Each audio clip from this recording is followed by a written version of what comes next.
ਜੈ ਮਸੀਹ ਦੀ ਭੈਣਾਂ ਤੇ ਭਰਾਵੋ, ਪ੍ਰਭੂ ਤੁਹਾਨੂੰ ਬਹੁਤ ਬਰਕਤ ਦੇਵੇ। ਗॉड ਬlesਸ ਯੂ ਸਾਰਿਆਂ ਨੂੰ। God bless you all the brothers and sisters mightily. ਪ੍ਰਭੂ ਦੇ ਭੈਣੋ, ਆਓ ਆਪਣੇ ਦਿਲਾਂ ਨੂੰ ਤਿਆਰ ਕਰੀਏ, ਆਓ ਆਪਣੇ ਮਨਾਂ ਨੂੰ ਖੋਲੀਏ, ਆਪਣੇ ਦਿਲਾਂ ਨੂੰ ਖੋਲੀਏ ਤੇ ਪਰਮੇਸ਼ਰ ਦਾ ਵਚਨ ਖੋਲੀਏ। Brothers and sisters, let's today open up our hearts and let's open up our Bibles today. ਇੱਕ ਗੱਲ ਅੱਜ ਆਪਾਂ ਪਰਮੇਸ਼ਰ ਦੇ ਵਚਨ ਦੇ ਵਿੱਚੋਂ ਦੇਖਣ ਜਾ ਰਹੇ ਹਾਂ। One thing today we are about to see in the Word of God, ਜਿਹੜੀ ਬਹੁਤ ਹੀ ਜ਼ਿਆਦਾ ਜ਼ਰੂਰੀ ਆ, which is very, very important. ਹਰ ਦਿਨ ਇਸ ਚੀਜ਼ ਨੂੰ ਇਗਨੋਰ ਨਹੀਂ ਕੀਤਾ ਜਾ ਸਕਦਾ। Every day we cannot ignore this particular thing. ਸਵੇਰੇ ਸਵੇਰੇ ਚੇਤੇ ਕਰੀਏ, ਦੁਪਹਿਰੇ ਚੇਤੇ ਕਰੀਏ, ਸ਼ਾਮੀ ਰਾਤੀ ਚੇਤੇ ਕਰੀਏ, ਰਾਤ ਨੂੰ ਸੌਣ ਤੋਂ ਪਹਿਲਾਂ ਚੇਤੇ ਕਰੀਏ ਤੇ ਰਾਤੀ ਜੇ ਜਾਗ ਆਦੀ ਹੈ ਫਿਰ ਦੁਬਾਰਾ ਚੇਤੇ ਕਰੀਏ ਇਸ ਬਾਈਬਲ ਦੀ ਬਰਕਤ ਨੂੰ। In the morning, let's remember it. In the evening, remember it. Before eating, after eating, before going to bed. Even if you wake up at night at some point, let's remember this particular blessing of the Bible. ਜੇ ਇਹ ਚੀਜ਼ ਨਾ ਹੁੰਦੀ ਤਾਂ ਅੱਜ Bible ਆਪਣੇ ਨਾਲ ਨਹੀਂ ਹੋਣੀ ਸੀ। If this particular thing wasn't there, then the Bible wasn't going to be with us. ਨਾ ਤੁਸੀਂ ਰੂਹ ਦੇ ਵਿੱਚ ਜ਼ਿੰਦਾ ਹੋਣਾ ਸੀ, ਨਾ ਮੈਂ ਰੂਹ ਦੇ ਵਿੱਚ ਜ਼ਿੰਦਾ ਹੋਣਾ ਸੀ। You weren't going to be living spiritually, and I wasn't going to be living spiritually either. ਨਾ ਸ਼ੈਤਾਨ ਨੇ ਡਰਨਾ ਸੀ, ਨਾ ਬਿਮਾਰੀਆਂ ਨਿਕਲਣੀਆਂ ਸੀ, ਨਾ ਪਾਪ ਮਾਫ ਹੋਣਾ ਸੀ ਤੇ ਨਾ ਸਵਰਗ ਮਿਲਣਾ ਸੀ। The devil wasn't going to be afraid, and the sicknesses weren't going to be healed. Nothing was going to happen. ਐਸੀ ਕਿਹੜੀ ਚੀਜ਼ ਆ ਵੇ? What is that particular thing? ਮੈਂ ਤੁਹਾਨੂੰ ਇੱਕ ਹੋਰ ਥੋੜਾ ਜਿਹਾ ਪੁਆਇੰਟ ਦੱਸਦਾ, ਮੈਂ ਤੁਹਾਨੂੰ ਚੇਤੇ ਆਵੇ। ਇਹ ਇੱਕ ਐਸੀ ਚੀਜ਼ ਆ ਜਿਹੜੀ ਜ਼ਿੰਦਾ ਆ। And again, I want to tell you a little more about something, that this is a thing that is a living thing. ਪ੍ਰਭੂ ਯਿਸੂ ਮਸੀਹ ਦਾ ਪਵਿੱਤਰ ਲਹੂ, The blood of Lord Jesus Christ. ਪ੍ਰਭੂ ਤੇ ਭੈਣੋ, ਅੱਜ ਆਪਾਂ ਇਸ ਲਹੂ ਦੇ ਉੱਤੇ ਦੁਬਾਰਾ ਫਿਰ ਆਪਣੀਆਂ ਅੱਖਾਂ ਲਾਵਾਂਗੇ। And once again today, brothers and sisters, we're going to put our eyes on this blood of holy blood of Lord Jesus Christ. ਇਹ ਜ਼ਰੂਰੀ ਆ ਕਿ ਪ੍ਰਭੂ ਯਿਸੂ ਮਸੀਹ ਦੇ ਲਹੂ ਦੀ ਗਹਿਰਾਈ ਦੇ ਵਿੱਚ, ਲਹੂ ਦੇ ਵਿੱਚ ਜਿਹੜੀਆਂ ਬਰਕਤਾਂ ਨੇ, ਇਹਦੇ ਵਿੱਚ ਆਪਾਂ ਜਾ ਸਕੀਏ ਤੇ ਪਰਮੇਸ਼ਰ ਦੀ ਬਰਕਤ ਪਾ ਸਕੀਏ। It's very important for us to go in the depth of the blood of Jesus and receive the blessings that they are there for us. ਪਰਮੇਸ਼ਰ ਦਾ ਵਚਨ ਸਾਨੂੰ ਦੱਸਦਾ ਹੈ ਕਿ ਪ੍ਰਭੂ ਯਿਸੂ ਮਸੀਹ ਜੀ ਦਾ ਲਹੂ ਅੱਜ ਵੀ ਜ਼ਿੰਦਾ ਆ ਤੇ ਸਵਰਗ ਦੇ ਵਿੱਚ ਪਰਮੇਸ਼ਰ ਦੇ ਤਖਤ ਦੇ ਸਾਹਮਣੇ ਆਲਟਰ ਦੇ ਉੱਤੇ ਆ। And the Word of God teaches us, tells us that the blood of Lord Jesus is living today too, and it's in heaven in front of the throne. ਅੱਜ ਆਪਾਂ ਪਰਮੇਸ਼ਰ ਦੇ ਲਹੂ ਦੇ ਵਿੱਚੋਂ ਕੁਝ ਬਰਕਤਾਂ ਦੇਖਣ ਜਾਵਾਂਗੇ ਜਿਹੜੀਆਂ ਬਹੁਤ ਜ਼ਰੂਰੀ ਨੇ ਜਾਣਨੀਆਂ। And today we're going to see some blessings from this holy blood, which are very important for us to know. ਪਹਿਲੇ ਨੰਬਰ ਤੇ Number 1, ਮੈਥਿਊ ਚੈਪਟਰ 26 ਤੇ ਵਰਸ 28 ਦੇਖਾਂਗੇ। we're going to see Matthew chapter 26 and verse 28. ਇਸ ਦੁਨੀਆ ਦੇ ਵਿੱਚ ਕੁਝ ਵੀ ਨਹੀਂਗਾ ਜਿਹੜਾ ਬੰਦੇ ਦਾ ਪਾਪ ਧੋ ਸਕਦਾ ਹੈ। There's nothing in this world that can be washed, that the sins of the human being can be washed away with. ਕੋਈ ਐਸਾ ਪਾਣੀ ਨਹੀਂਗਾ ਜਿਹਦੇ ਨਾਲ ਪਾਪ ਧੋਤੇ ਜਾਣ। There's no certain water that can cleanse human sins. ਕੋਈ ਐਸਾ ਦੁੱਧ ਨਹੀਂਗਾ ਜਿਹਦੇ ਨਾਲ ਪਾਪ ਧੋਤੇ ਜਾਣ। There is no milk that can wash away human sins. ਕੋਈ ਐਸਾ ਪਾਊਡਰ ਨਹੀਂਗਾ ਜਾਂ ਕੋਈ ਐਸਾ ਸੋਪ ਨਹੀਂਗਾ ਜਿਹਦੇ ਨਾਲ ਪਾਪ ਧੋਤੇ ਜਾਣ। There's no powder, cream or soap that can wash away human sins. ਪਰਮੇਸ਼ਰ ਦਾ ਵਚਨ ਪਵਿੱਤਰ ਬਾਈਬਲ ਆਪਾਂ ਨੂੰ ਦੱਸਦੀ ਆ ਕਿ ਸਿਰਫ ਪ੍ਰਭੂ ਯਿਸੂ ਮਸੀਹ ਦਾ ਲਹੂ ਸਾਡੇ ਪਾਪਾਂ ਨੂੰ ਧੋ ਦਿੰਦਾ ਆ, ਸਾਨੂੰ ਸਾਫ਼ ਕਰ ਦਿੰਦਾ ਆ। And the Word of God teaches us that only the blood of Jesus is that can cleanse and clean our sins. ਆਓ ਦੇਖੀਏ ਮੈਥਿਊ ਚੈਪਟਰ 26 ਵਰਸ 28 ਪੰਜਾਬੀ ਚ ਪੜਾਂਗੇ। ਹਾਂਜੀ। ਕਿਉਂਕਿ ਇਹ ਮੇਰਾ ਪਰਮੇਸ਼ਰ ਦੇ ਨਵੇਂ ਨੇਮ ਦਾ ਖੂਨ ਹੈ ਜੋ ਬਹੁਤਿਆਂ ਦੇ ਲਈ ਉਹਨਾਂ ਦੇ ਪਾਪਾਂ ਦੀ ਮਾਫੀ ਲਈ ਬਹਾਇਆ ਜਾਂਦਾ ਹੈ। ਦੇਖਿਆ ਤੁਸੀਂ, ਪ੍ਰਭੂ ਯਿਸੂ ਮਸੀਹ ਦਾ ਖੂਨ, ਉਹਨਾਂ ਦਾ ਲਹੂ ਪਾਪਾਂ ਦੀ ਮਾਫੀ ਦੇ ਵਾਸਤੇ ਬਹਾਇਆ ਗਿਆ। See, that's what it says. Lord Jesus' blood is poured for the forgiveness of sins. ਕਿੰਨਾ ਜ਼ਰੂਰੀ ਆ ਕਿ ਹਰ ਇਨਸਾਨ ਸ਼ਾਮ ਨੂੰ ਪੈਣ ਤੋਂ ਪਹਿਲਾਂ ਆਪਣੇ ਆਪ ਨੂੰ ਪਰਮੇਸ਼ਰ ਦੇ ਲਹੂ ਦੇ ਨਾਲ ਧੋ ਕੇ ਪਵਿੱਤਰ ਲਹੂ ਦੇ ਨਾਲ ਕਵਰ ਕਰਕੇ ਸੌਵੇਂ। How important it is that every human being, before you go to bed, you cleanse yourself with the blood of Jesus. ਸਵੇਰੇ ਸਵੇਰੇ ਉੱਠਦੇ ਆ ਤੁਸੀਂ ਪਹਿਲੀ ਚੀਜ਼ ਜਿਹੜੀ ਯਾਦ ਕਰਨੀ ਹੈ ਕਿ ਪ੍ਰਭੂ ਯਿਸੂ ਤੇਰੇ ਲਹੂ ਦੇ ਵਿੱਚ ਤਾਕਤ ਹੈ, ਤੇਰਾ ਲਹੂ ਸਾਡੇ ਪਾਪ ਧੋਂਦਾ ਹੈ। And in the morning when you wake up, the first thing you are remembering, you're saying, Lord, there's power in your blood and your blood cleanses us with our sins. ਤੁਸੀਂ ਆਪਣੇ ਕੰਮ ਤੇ ਵਾਸਤੇ ਰਵਾਨਾ ਹੋ ਰਹੇ ਹੋ, ਕੋਈ ਤੁਸੀਂ ਟਰੈਵਲ ਕਰਨ ਵਾਸਤੇ ਜਾ ਰਹੇ ਹੋ, ਤੁਸੀਂ ਕਿਤੇ ਜਾ ਰਹੇ ਹੋ, ਇਹ ਜ਼ਰੂਰੀ ਹੈ ਕਿ ਆਪਣੇ ਆਪ ਨੂੰ ਪਵਿੱਤਰ ਲਹੂ ਦੇ ਨਾਲ ਕਵਰ ਕਰਕੇ ਜਾਣਾ ਹੈ। In the morning, you are getting ready, going to your work, or you're traveling, going somewhere. How important it is that you cover yourself with the precious blood of Lord Jesus. ਕਹਿੰਦੇ ਨੇ ਜਿਹੜੇ ਲਹੂ ਦੇ ਦਾਗ ਨੇ ਉਹ ਲੈਂਦੇ ਨਹੀਂਗੇ। And I've heard that the marks, the stains of the blood, they are not very easy to be removed. ਕਹਿੰਦੇ ਨੇ ਲਹੂ ਆ ਜਿਹੜਾ ਉਹ ਜੇ ਕੱਪੜੇ ਤੇ ਛਿੱਟੇ ਪੈ ਜਾਣ ਲਹੂ ਦੇ, ਉਹਦੇ ਦਾਗ ਲੈਂਦੇ ਨਹੀਂਗੇ ਕਿਸੇ ਵੀ ਚੀਜ਼ ਦੇ ਨਾਲ। And they say that if there are some marks or stains on a cloth of a blood, that they are not very easy to be removed. ਇਹ ਮਤਲਬ ਇਹ ਆ ਵੀ ਉਹ ਜਿਹੜਾ ਲਹੂ ਆ ਉਹ ਇੰਨੀ ਗਹਿਰਾਈ 'ਚ ਚਲੇ ਜਾਂਦਾ ਆ, ਕੱਪੜੇ ਨੂੰ ਇਸ ਤਰ੍ਹਾਂ ਰੰਗ ਦਿੰਦਾ ਆ, ਇਸ ਤਰ੍ਹਾਂ ਡਾਈ ਕਰ ਦਿੰਦਾ ਕੱਪੜੇ ਨੂੰ, ਇੰਨੀ ਉਹਦੀ ਬਰੀਕੀ 'ਚ ਚਲੇ ਜਾਂਦਾ ਆ, ਗਹਿਰਾਈ 'ਚ ਚਲੇ ਜਾਂਦਾ ਆ ਕਿ ਜਿੱਥੋਂ ਦਾਗ ਜਿਹੜੇ ਹੈਗੇ ਨੇ ਉਹ ਲੈਂਦੇ ਨਹੀਂਗੇ। And they say that the blood goes in such a depth of that cloth, in every little particular of that cloth, it goes so deep in and it's submerged in there that it's not very easy to take it off. ਯਾਨੀ ਕਿ ਕੱਪੜੇ ਦੇ ਜਿਹੜੇ ਧਾਗੇ ਨੇ, ਧਾਗਿਆਂ ਦੀਆਂ ਜਿਹੜੀਆਂ ਉਹਨਾਂ ਦੀਆਂ ਜੜ੍ਹਾਂ ਨੇ ਧਾਗਿਆਂ ਦੀਆਂ ਗਹਿਰਾਈ ਦੀਆਂ, ਉੱਥੇ ਤੀਕਰ ਲਹੂ ਚਲਾ ਜਾਂਦਾ ਹੈ। And then the particulars of the thread, the parts like the deep in the thread, it goes and it tints it and it doesn't get removed. ਬਿਲਕੁਲ ਉਸੇ ਤਰ੍ਹਾਂ ਜਦੋਂ ਅਸੀਂ ਆਪਣੇ ਆਪ ਨੂੰ ਪਵਿੱਤਰ ਲਹੂ ਦੇ ਨਾਲ ਕਵਰ ਕਰਦੇ ਹਾਂ, ਢੱਕਦੇ ਹਾਂ, ਪਰਮੇਸ਼ਰ ਪ੍ਰਭੂ ਯਿਸੂ ਮਸੀਹ ਦਾ ਲਹੂ ਸਿਰ ਤੋਂ ਲੈ ਕੇ ਪੈਰਾਂ ਤੱਕ ਸਾਨੂੰ ਸਾਫ਼ ਕਰਦਾ, ਪਵਿੱਤਰ ਕਰਦਾ ਤੇ ਸਾਡੀ ਜ਼ਿੰਦਗੀ ਦੇ ਗਹਿਰਾਈ 'ਚ ਜਾ ਕੇ ਆਪਣਾ ਅਸਰ ਦਿਖਾਉਂਦਾ ਹੈ। And the same way with the blood of Jesus covers us from head to toe in the depth of ourself, and it shows us its blessings when we are covered with the blood of Jesus. ਦੂਸਰੇ number ਤੇ ਦੇਖਾਂਗੇ And number 2 we're gonna see, John chapter 6 verse 53 ਦੇਖਾਂਗੇ। and we're gonna see in the book of John chapter 6 verse 53. ਪਰਮੇਸ਼ਰ ਦਾ ਵਚਨ ਪੁਰਾਣੇ ਨੇਮ ਦੇ ਵਿੱਚ apply ਕੀਤਾ ਜਾਂਦਾ ਸੀ। And word of God, it was applied in the Old Testament. ਹੁਣ ਨਵੇਂ ਨੇਮ ਦੇ ਵਿੱਚ ਵੀ ਬਹੁਤ ਸਾਰੇ ਭੈਣ ਭਰਾ ਕਈ ਵਾਰ ਕਹਿੰਦੇ ਨੇ ਪ੍ਰਭੂ ਜੀ ਮੈਂ ਆਪਣੇ ਆਪ ਨੂੰ ਤੁਹਾਡੇ ਪਵਿੱਤਰ ਲਹੂ ਨਾਲ ਢੱਕਦਾ ਹਾਂ। And in the New Testament as well, a lot of people say that, Lord, I cover myself with the blood of Jesus. ਇਹਦੇ ਵਿੱਚ ਕੋਈ ਗਲਤ ਗੱਲ ਨਹੀਂ ਹੈ। And there's nothing wrong with it. ਲੇਕਿਨ ਸਿਰਫ ਫਰਕ ਇੰਨਾ ਹੈ ਕਿ ਪੁਰਾਣੇ ਨੇਮ ਦੇ ਵਿੱਚ ਜਦੋਂ ਪਰਮੇਸ਼ਰ ਦੇ ਲਹੂ ਦੇ ਨਾਲ ਕੋਈ ਚੀਜ਼ ਢੱਕੀ ਜਾਂਦੀ ਸੀ ਉਹ ਉੱਪਰੋਂ ਢੱਕੀ ਜਾਂਦੀ ਸੀ, ਨਵੇਂ ਨੇਮ ਵਿੱਚ ਪ੍ਰਭੂ ਯਿਸੂ ਦੇ ਲਹੂ ਦੇ ਨਾਲ ਅੰਦਰੋਂ ਢੱਕੀ ਜਾਂਦੀ ਹੈ। In the Old Testament, whenever something was covered with the blood, it used to be just from on top. In New Testament, we are covered with the blood from inside out. ਯਾਨੀ ਕਿ ਲਹੂ ਨੂੰ ਲੈ ਕੇ ਉਹ ਖਿੜਕੀਆਂ ਤੇ ਲਾ ਦਿੰਦੇ ਸੀ, ਲਹੂ ਨੂੰ ਲੈ ਕੇ ਦਰਵਾਜ਼ਿਆਂ ਤੇ ਲਾ ਦਿੰਦੇ ਸੀਗੇ, ਬਾਹਰੋਂ ਉਹ ਢੱਕਦੇ ਸੀਗੇ। ਲੇਕਿਨ ਹੁਣ ਬਾਹਰੋਂ ਅਸੀਂ ਲਹੂ ਦੇ ਨਾਲ ਆਪਣੇ ਆਪ ਨੂੰ ਨਹੀਂ ਢੱਕਦੇ, ਬਲਕਿ ਅੰਦਰੋਂ ਲਹੂ ਦੇ ਨਾਲ ਢੱਕਿਆ ਜਾਂਦਾ ਹੈ ਸਾਨੂੰ।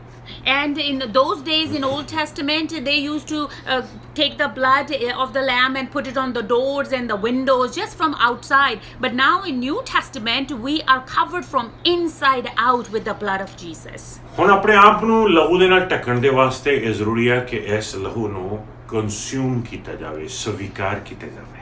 And it is very important, if we want to cover ourselves with the blood of Jesus, it is important to receive it, to consume it. ਕਿਸੇ ਨੇ ਆਖਿਆ ਕਿ ਜੇ ਤੁਸੀਂ ਆਪਣੇ ਆਪ ਨੂੰ ਪਵਿੱਤਰ ਪ੍ਰਭੂ ਯਿਸੂ ਮਸੀਹ ਦੇ ਲਹੂ ਦੇ ਨਾਲ ਢੱਕ ਦੋਗੇ ਤੇ ਸਿਰ ਤੋਂ ਲੈ ਕੇ ਪੈਰਾਂ ਤੱਕ ਤੁਸੀਂ ਸਫੇਦ ਹੋ ਜਾਵੋਗੇ।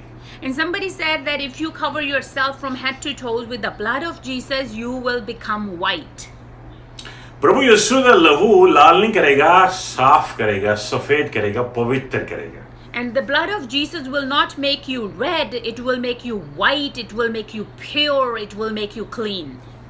आओ देखिए संत यूहन्ना ਦਾ 6ਵਾਂ ਚੈਪਟਰ ਤੇ ਉਹਦਾ 53ਵਾਂ ਵਰਸ ਦੇਖਾਂਗੇ। And we're gonna see John chapter 6 verse 53. ਹਾਂਜੀ। ਜੀ ਹਾਂ। ਪਰ ਯਿਸੂ ਨੇ ਉਹਨਾਂ ਨੂੰ ਕਿਹਾ, ਮੈਂ ਤੁਹਾਨੂੰ ਸੱਚ-ਸੱਚ ਕਹਿੰਦਾ ਹਾਂ, ਜਦੋਂ ਤੱਕ ਤੁਸੀਂ ਮਨੁੱਖ ਦੇ ਪੁੱਤਰ ਦਾ ਸਰੀਰ ਨਹੀਂ ਖਾਓਗੇ ਅਤੇ ਉਸ ਦਾ ਖੂਨ ਨਹੀਂ ਪੀਓਗੇ, ਤੁਸੀਂ ਆਪਣੇ ਵਿੱਚ ਜੀਵਨ ਪ੍ਰਾਪਤ ਨਹੀਂ ਕਰੋਗੇ। ਆਪਣੇ ਵਿੱਚ ਜੀਵਨ ਪ੍ਰਾਪਤ ਨਹੀਂ ਕਰੋਗੇ ਜਦ ਤੱਕ ਉਸ ਦਾ ਲਹੂ ਸਵੀਕਾਰ ਨਹੀਂ ਕਰੋਗੇ। You will have no life in you until you receive and accept his blood. ਕਿੰਨਾ ਜ਼ਰੂਰੀ ਹੈ ਪ੍ਰਭੂ ਯਿਸੂ ਮਸੀਹ ਦਾ ਲਹੂ ਪੀਣਾ ਸਵੀਕਾਰ ਕਰਨਾ। How important it is to drink his blood, as the Bible tells us. ਆਪਣੇ ਲਹੂ ਦੇ ਵਿੱਚ ਆਪਣੀ ਜ਼ਿੰਦਗੀ ਆ, ਪ੍ਰਭੂ ਯਿਸੂ ਮਸੀਹ ਜੀ ਦੇ ਲਹੂ ਦੇ ਵਿੱਚ ਪ੍ਰਭੂ ਯਿਸੂ ਮਸੀਹ ਜੀ ਦੀ ਜ਼ਿੰਦਗੀ ਹੈ, ਯਾਨੀ ਕਿ ਰੱਬ ਦੀ ਜ਼ਿੰਦਗੀ ਆ। ਜਿਹੜਾ ਇਸ ਲਹੂ ਨੂੰ ਸਵੀਕਾਰ ਕਰਦਾ ਆ ਉਹਦੇ ਵਿੱਚ ਰੱਬ ਦੀ ਜ਼ਿੰਦਗੀ ਆ ਜਾਂਦੀ ਹੈ, ਯਿਸੂ ਮਸੀਹ ਜੀ ਦੀ ਜ਼ਿੰਦਗੀ ਆ ਜਾਂਦੀ ਆ, ਚਾਨਣ ਆ ਜਾਂਦਾ ਹੈ, ਸਫੇਦ ਹੋ ਜਾਂਦਾ ਹੈ। In our blood we have our life. In Lord Jesus' blood he has his life, God's life. When we receive it, we receive light. ਆਓ ਤੀਸਰੇ ਨੰਬਰ ਤੇ ਦੇਖੀਏ ਜੌਨ ਚੈਪਟਰ 6 verse 56 ਦੇ ਵਿੱਚ ਦੇਖਾਂਗੇ ਕਿ ਪਰਮੇਸ਼ਰ ਦਾ ਵਚਨ ਹੋਰ ਕੀ ਗਿਆਨ ਪਾਉਂਦਾ ਹੈ, ਆਪਾਂ ਨੂੰ ਚਾਨਣਾ ਪਾਉਂਦਾ ਲਹੂ ਦੇ ਉੱਤੇ।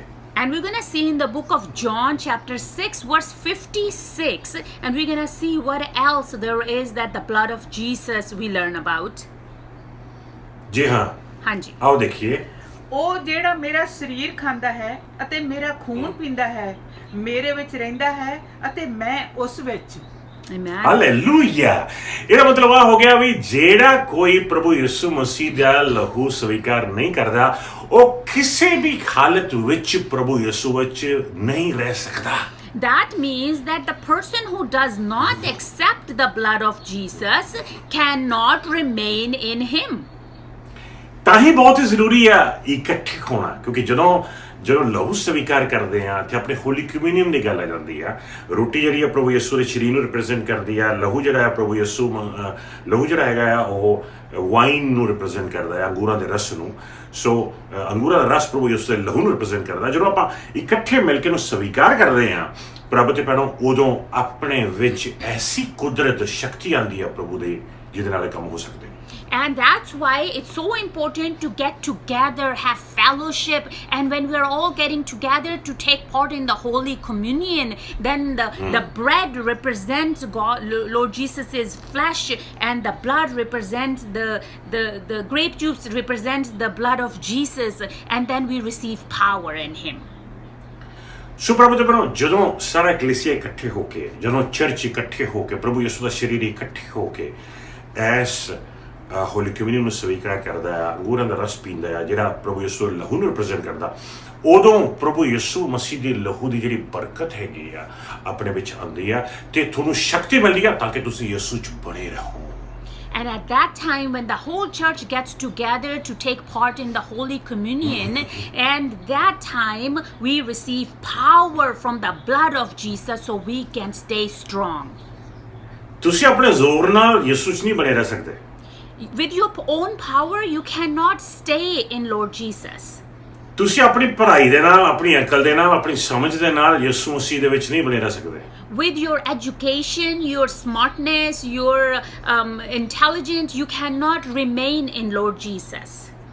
ਪ੍ਰਭੂ ਯਿਸੂ ਮਸੀਹ ਦੇ ਵਿੱਚ ਬਣੇ ਰਹਿਣ ਦੀ ਸ਼ਕਤੀ ਪ੍ਰਭੂ ਯਿਸੂ ਮਸੀਹ ਦੇ ਹੀ ਲਹੂ ਦੇ ਵਿੱਚੋਂ ਦੀ ਆਉਂਦੀ ਹੈ, ਜਿਹੜਾ ਸਵੀਕਾਰ ਕਰਨਾ ਜ਼ਰੂਰੀ ਹੁੰਦਾ ਹੈ। And to remain in Lord Jesus, the power comes through Lord Jesus' blood. That's why it's important to receive the blood of Jesus. ਤੁਸੀਂ ਪ੍ਰਭੂ ਯਿਸੂ ਮਸੀਹ ਜੀ ਦੇ ਵਿੱਚ ਬਣੇ ਰਹੋਗੇ ਤੇ ਪ੍ਰਭੂ ਯਿਸੂ ਮਸੀਹ ਦੀ ਹਜ਼ੂਰੀ ਤੁਹਾਡੇ ਵਿੱਚ ਬਣੀ ਰਹੇਗੀ। You will remain in Lord Jesus, and Lord Jesus' presence will remain in you. ਜਾਨੀ ਕਿ ਪ੍ਰਭੂ ਦੇ ਭੈਣੋ, ਕਈ ਵਾਰ ਇਸ ਤਰ੍ਹਾਂ ਸਮਾਂ ਆਉਂਦਾ ਤੁਸੀਂ ਕਹੋਗੇ ਹਾਏ ਅੱਜ ਤਾਂ ਮੈਂ ਪ੍ਰਭੂ ਯਿਸੂ ਦੀ ਹਜ਼ੂਰੀ ਮਹਿਸੂਸ ਹੀ ਨਹੀਂ ਕਰਦਾ, ਲੇਕਿਨ ਜੇ ਤੁਸੀਂ ਪ੍ਰਭੂ ਯਿਸੂ ਮਸੀਹ ਦੇ ਲਹੂ ਨੂੰ ਕੰਜ਼ਿਊਮ ਕਰੋ, ਸਵੀਕਾਰ ਕਰੋ ਲਗਾਤਾਰ ਪ੍ਰਭੂ ਦੇ ਭੈਣੋ, ਉਦੋਂ ਪ੍ਰਭੂ ਯਿਸੂ ਮਸੀਹ ਜੀ ਦੀ ਹਜ਼ੂਰੀ ਤੁਹਾਡੇ ਵਿੱਚ ਬਣੀ ਰਹੇਗੀ ਲਗਾਤਾਰ। And there are times comes then the brothers and sisters say, well, I don't really feel the presence of the Lord.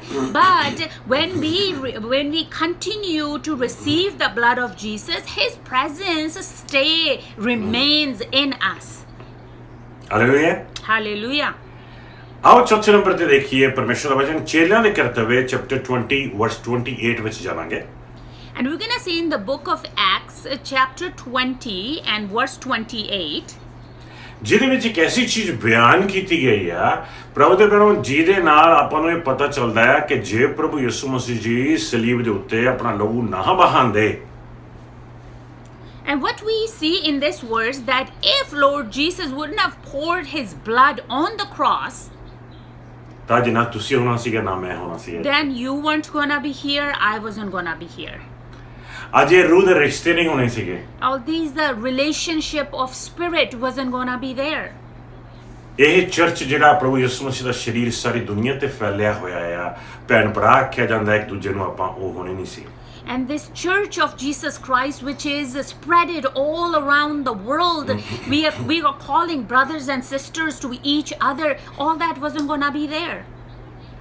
Bible ਇਸ ਸਰੀਰ ਨੂੰ ਇੱਕ ਨੇਸ਼ਨ ਸੱਦਦੀ ਆ, ਜਿਹਨੂੰ ਸਪਿਰਿਚੁਅਲ ਨੇਸ਼ਨ ਵੀ ਕਿਹਾ ਜਾਂਦਾ ਆ, ਲੇਕਿਨ ਇਨਵਿਜ਼ੀਬਲ ਨੇਸ਼ਨ ਵੀ ਕਿਹਾ ਜਾਂਦਾ ਹੈ। ਇੱਕ ਐਸਾ ਦੇਸ਼ ਜਿਹੜਾ ਇਨਵਿਜ਼ੀਬਲ ਆ, ਕਿਸੇ ਨੂੰ ਨਜ਼ਰ ਨਹੀਂ ਆਉਂਦਾ, ਲੇਕਿਨ ਸਾਰੀ ਦੁਨੀਆ 'ਚ ਫੈਲਿਆ ਹੋਇਆ ਆ। And the Bible also calls the body of Christ as a spiritual nation, also known as invisible nation, that there is a nation, but nobody can really see the boundaries of it. ਆਪਾਂ ਇੱਕ ਐਸੇ ਵਤਨ ਦੇ citizen ਆ ਜਿਹੜਾ invisible ਆ, ਜਿਹੜਾ ਨਜ਼ਰ ਨਹੀਂ ਆਉਂਦਾ। And we are the citizens of a certain nation that is invisible, that we cannot see, but it's there. हम एक ऐसे देश के वासी हैं ਜਿਹੜਾ ਇਨਵਿਜ਼ੀਬਲ ਆ, ਨਜ਼ਰ ਨਹੀਂ ਆਉਂਦਾ। We are the citizens of a nation that it's not seen, but it is there, and we are part of it. ਜਿਹਦੇ ਵਿੱਚ ਸਾਰੇ ਦੁਨੀਆ ਦੇ ਦੇਸ਼ਾਂ ਦੇ ਲੋਕ ਸ਼ਾਮਿਲ ਨੇ। And in that particular nation, there are people from all the nations of the world. ਜਿਸ ਦਿਨ ਤੁਰੀ ਫੂਕੀ ਗਈ ਇਹ ਨੇਸ਼ਨ ਧਰਤੀ ਤੋਂ ਉੱਠ ਕੇ ਸਵਰਗ ਨੂੰ ਚੁੱਕਿਆ ਜਾਵੇਗਾ ਤੇ ਬੱਦਲਾਂ ਦੇ ਪ੍ਰਭੂ ਯਿਸੂ ਮਸੀਹ ਜੀ ਦੇ ਨਾਲ ਮਿਲੇਗਾ ਤੇ ਸਵਰਗ ਦੇ ਵਿੱਚ ਦਾਖਲ ਹੋ ਜਾਵੇਗਾ ਹਮੇਸ਼ਾ ਹਮੇਸ਼ਾ ਵਾਸਤੇ। And the day the trumpet will be blown, this particular nation will be taken up on the clouds with Lord Jesus Christ, and it will get together up there in heaven forever and ever. आओ देखिए चेला ने करतव्य chapter 20 verse 28। जी हाँ। And we're going to see the book of Acts chapter 20 verse 28. Yes. ਆਪਣਾ ਅਤੇ ਆਪਣੇ ਝੁੰਡ ਦਾ ਖਿਆਲ ਰੱਖਣਾ, ਜਿਸ ਦਾ ਨਿਗਾਹਵਾਨ ਪਵਿੱਤਰ ਆਤਮਾ ਨੇ ਤੁਹਾਨੂੰ ਨਿਯੁਕਤ ਕੀਤਾ ਹੈ। ਤੁਸੀਂ ਪਰਮੇਸ਼ਰ ਦੇ ਲੋਕਾਂ ਦੀ ਰਖਵਾਲੀ ਕਰੋ, ਜਿਸ ਨੂੰ ਉਸਨੇ ਆਪਣੇ ਲਈ ਆਪਣੇ ਖੂਨ ਦੁਆਰਾ ਪ੍ਰਾਪਤ ਕੀਤਾ ਹੈ। Amen. ਆਪਣੇ ਖੂਨ ਦੁਆਰਾ ਪ੍ਰਾਪਤ ਕੀਤਾ ਆ, Which he bought with his own blood, it says.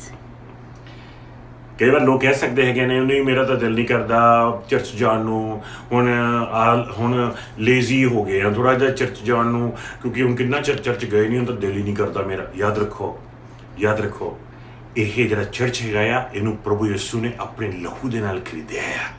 And sometimes people say, oh, I'm kind of feeling lazy, don't feel like going to church anymore.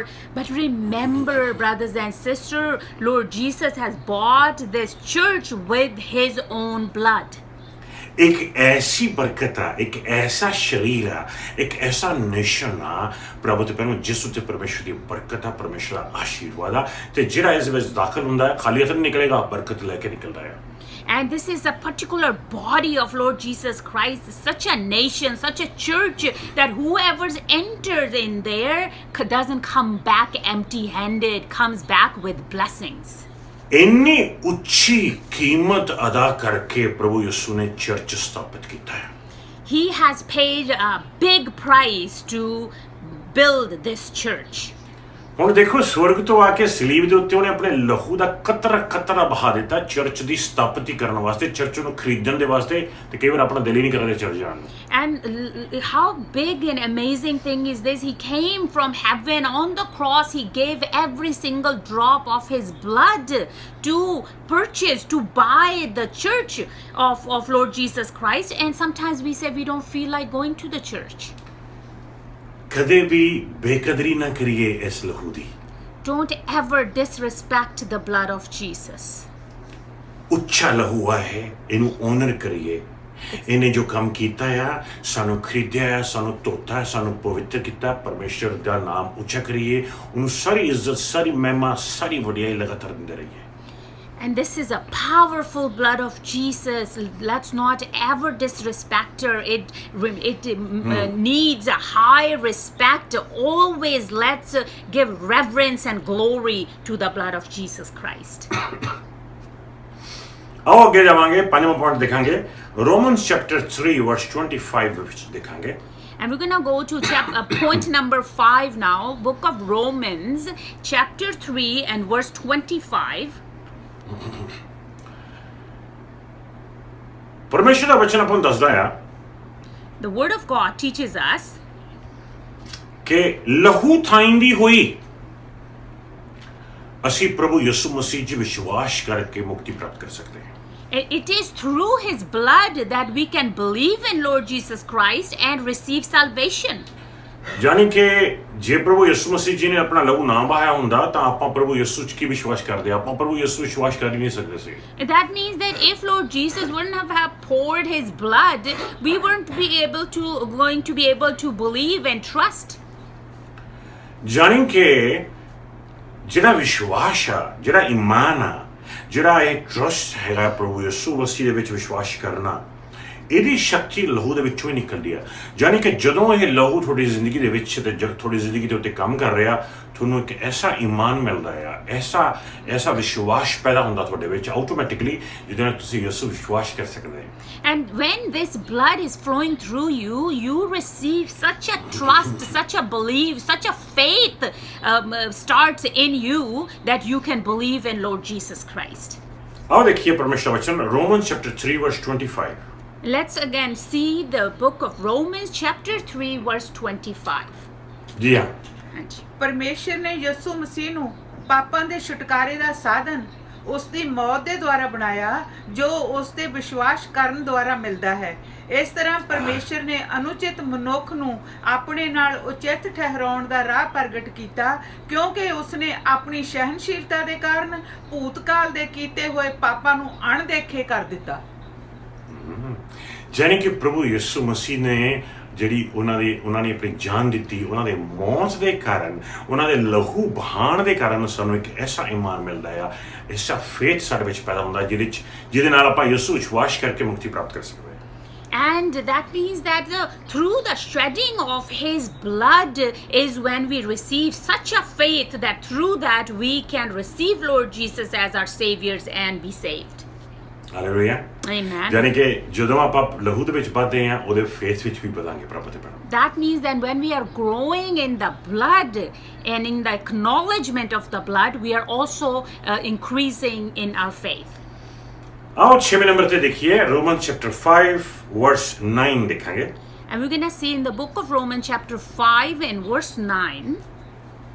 ਜਿਹਦੇ ਵਿੱਚ ਆਪਾਂ ਨੂੰ ਪਤਾ ਚੱਲਦਾ ਆ ਪਵਿੱਤਰ ਲਹੂ ਦੇ ਹੋਰ ਰੰਗਾਂ ਦੇ ਬਾਰੇ ਪਤਾ ਲੱਗਦਾ ਆ ਕਿ ਪਵਿੱਤਰ ਲਹੂ ਨੇ, ਪ੍ਰਭੂ ਯਿਸੂ ਮਸੀਹ ਜੀ ਦੇ ਲਹੂ ਨੇ ਹੋਰ ਕੀ ਕੁਛ ਕੀਤਾ ਆਪਣੀ ਜ਼ਿੰਦਗੀ ਦੇ ਵਾਸਤੇ। And in that verse we learn what else is there that the blood of Jesus has done for us.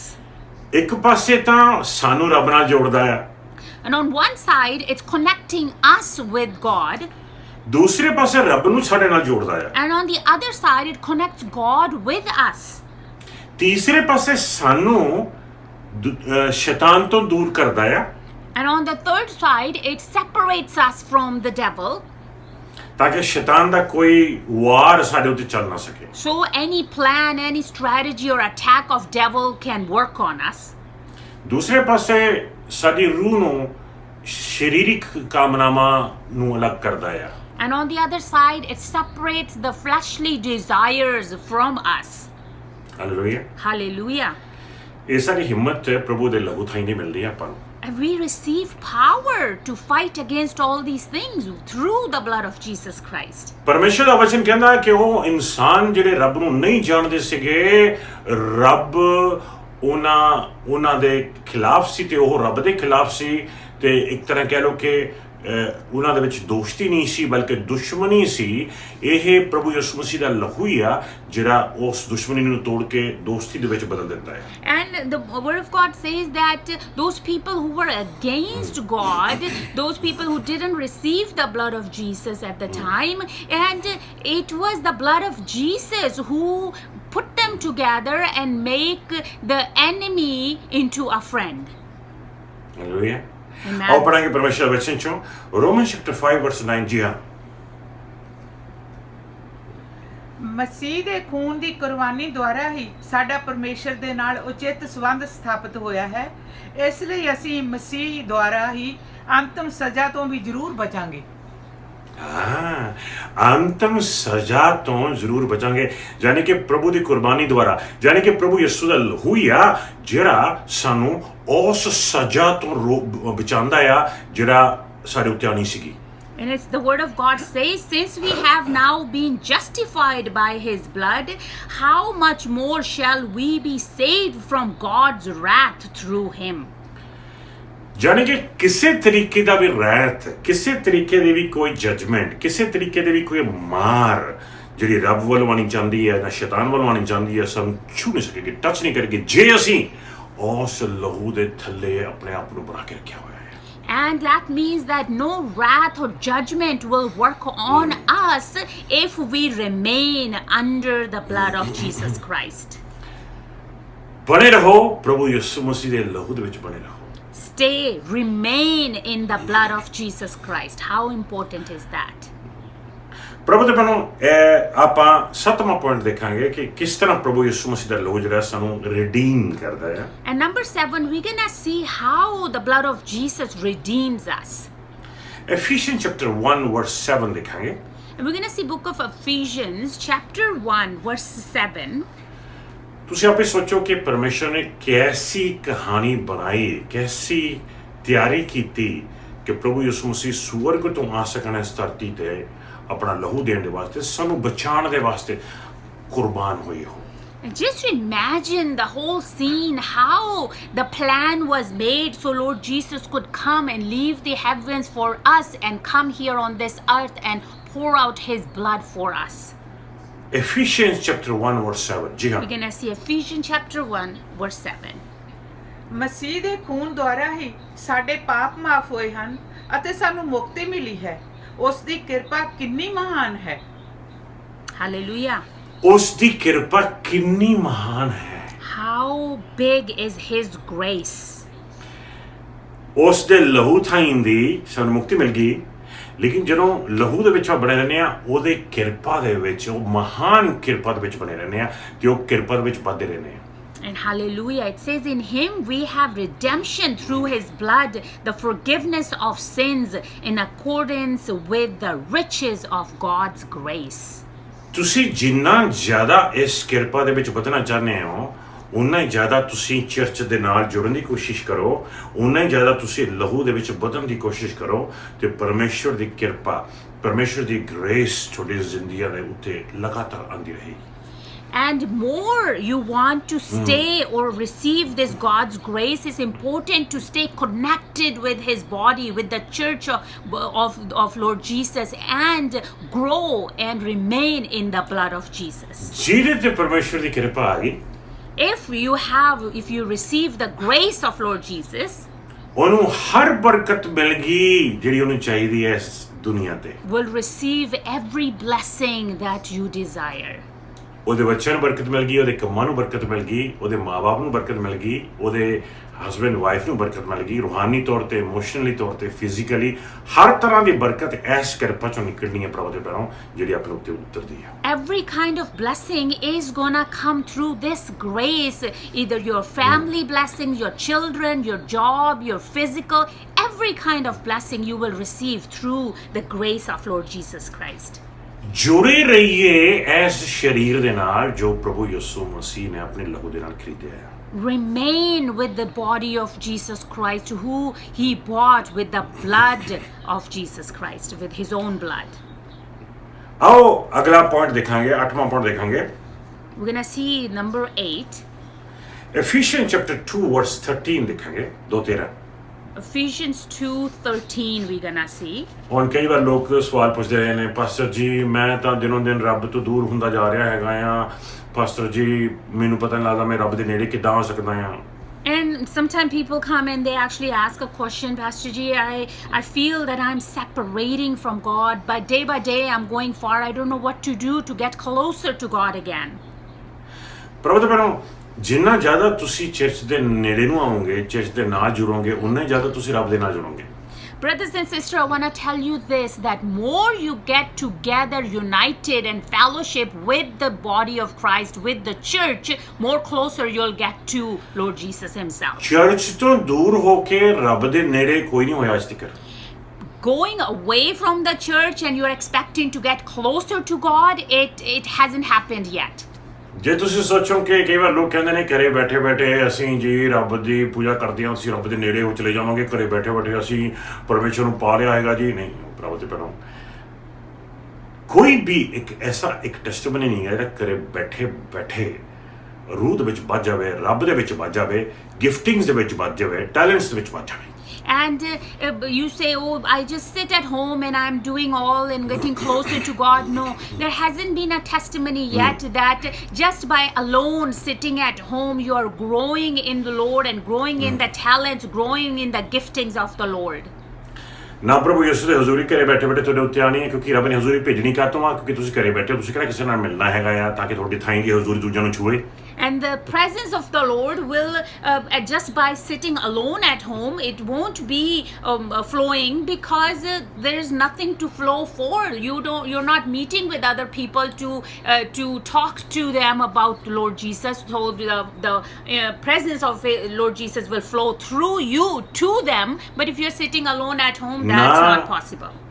ਨਾ ਪਰਮੇਸ਼ਰ ਪ੍ਰਭੂ ਯਿਸੂ ਮਸੀਹ ਦਾ ਮਸਾ ਤੁਹਾਡੇ ਉੱਤੇ ਆਣਾ ਹੈ, ਨਾ ਉਹਦੀ ਸ਼ਕਤੀ ਤੁਹਾਡੇ ਉੱਤੇ ਉਤਰੇਗੀ, ਨਾ ਗਿਫਟਸ ਤੁਹਾਡੇ ਉੱਤੇ ਉਤਰਨਗੇ, ਨਾ ਗਿਫਟਾਂ 'ਚ ਵਧੋਗੇ, ਕਿਉਂਕਿ ਗਿਫਟ ਦੂਸਰਿਆਂ ਦੇ ਵਾਸਤੇ ਨੇ। ਸੋ ਪ੍ਰਭੂ ਦੇ ਮੈਨੂੰ ਚਰਚ ਪਰਮੇਸ਼ਰ ਦੇ ਨੇੜੇ ਹੋਣ ਜੇ ਤੁਸੀਂ ਬੋਲਣਾ ਪਾਸੇ ਜਿਸ ਮੈਨੂੰ ਕੋਈ ਤਰੀਕਾ ਦੱਸੋ ਰੱਬ ਦੇ ਨੇੜੇ ਕਿੱਦਾਂ ਹੋ ਸਕਦਾ ਆ। ਆਓ ਦੇਖੀਏ। And the anointing won't flow, power won't flow, giftings won't flow, because giftings are given to you to share, to give to others. So now you say, well, tell us something, Pastor G, how we can grow. So we're gonna see that in the book of Ephesians chapter 2 verse 13. ਜੀ ਹਾਂ, Ephesians 2:13। ਪਰ ਹੁਣ ਮਸੀਹ ਦੇ ਵਿੱਚ ਤੁਸੀਂ ਜੋ ਉਸ ਸਮੇਂ ਦੂਰ ਸੀ, ਮਸੀਹ ਦੇ ਖੂਨ ਦੁਆਰਾ ਲਾਗੇ ਲਿਆਂਦੇ ਗਏ ਹੋ। Hallelujah, amen. Hallelujah, amen. ਪ੍ਰਭੂ ਯਿਸੂ ਦੇ ਲਹੂ 'ਚ ਐਸੀ ਸ਼ਕਤੀ ਆ ਕਿ ਜਦੋਂ ਪ੍ਰਭੂ ਯਿਸੂ ਮਸੀਹ ਦੇ ਲਹੂ ਦੀ ਬਰਕਤ ਚੱਲੀ, ਉਹ ਤੁਹਾਨੂੰ ਨੇੜੇ ਲੈ ਆਵੇਗੀ। ਪ੍ਰਭੂ ਯਿਸੂ ਦਾ ਲਹੂ ਤੁਹਾਨੂੰ ਨਜ਼ਦੀਕ ਲੈ ਆਏਗਾ, ਰੱਬ ਦੇ ਨਜ਼ਦੀਕ ਖਿੱਚ ਲਏਗਾ। ਜਿੰਨੇ ਮਰਜ਼ੀ ਦੂਰ ਹੋਵਾਂ ਤੁਸੀਂ, ਲਹੂ ਤੁਹਾਨੂੰ ਖਿੱਚ ਕੇ ਦੁਆਰਾ ਫਿਰ ਰੱਬ ਦੇ ਨੇੜੇ ਲੈ ਆਏਗਾ। And the blood of Jesus has such a power that no matter how far you have gone, will pull you closer again. It's the power that is in the blood of Jesus. ਤੁਹਾਡੇ ਬੱਚੇ ਪ੍ਰਭੂ ਦੇ ਲਹੂ ਦੇ ਵਿੱਚ ਨੇ, ਉਹ ਰੱਬ ਦੇ ਨੇੜੇ ਆਉਂਦੇ ਰਹਿਣਗੇ, ਤੁਹਾਡੀ ਜ਼ਿੰਦਗੀ ਰੱਬ ਦੇ ਨੇੜੇ ਆਉਂਦੀ ਰਹੇਗੀ, ਤੁਹਾਡਾ ਪਰਿਵਾਰ ਰੱਬ ਦੇ ਨੇੜੇ ਆਉਂਦਾ ਰਹੇਗਾ। ਜਿਹੜਾ ਲਹੂ ਥੱਲੇ ਆ ਉਹਨੇ ਰੱਬ ਦੇ ਨਜ਼ਦੀਕ ਆ ਜਾਣਾ automatically. If your children are under the blood of Jesus, they'll get closer. Your family is under the blood of Jesus, they'll get closer. Whoever is under the blood of Jesus will automatically get closer to God. Colossians chapter 1 verse 10 ਦੇਖਾਂਗੇ ਆਪਾਂ ਆਪਣਾ 9ਵਾਂ point. And our 9th point we're gonna see in the book of Colossians chapter 1 and verse 10. Verse 20, sorry. Verse 20. Colossians chapter 1 verse 20. ਜਿਹਦੇ ਵਿੱਚ ਇੱਕ ਐਸੀ ਬਰਕਤ ਬਿਆਨ ਕੀਤੀ ਗਈ ਹੈ ਕਿ ਜਿਹੜੀ ਸਮਝਣੀ ਬਹੁਤ ਜ਼ਰੂਰੀ ਹੈ। And in that there's just such a blessing written in there that is very important to understand.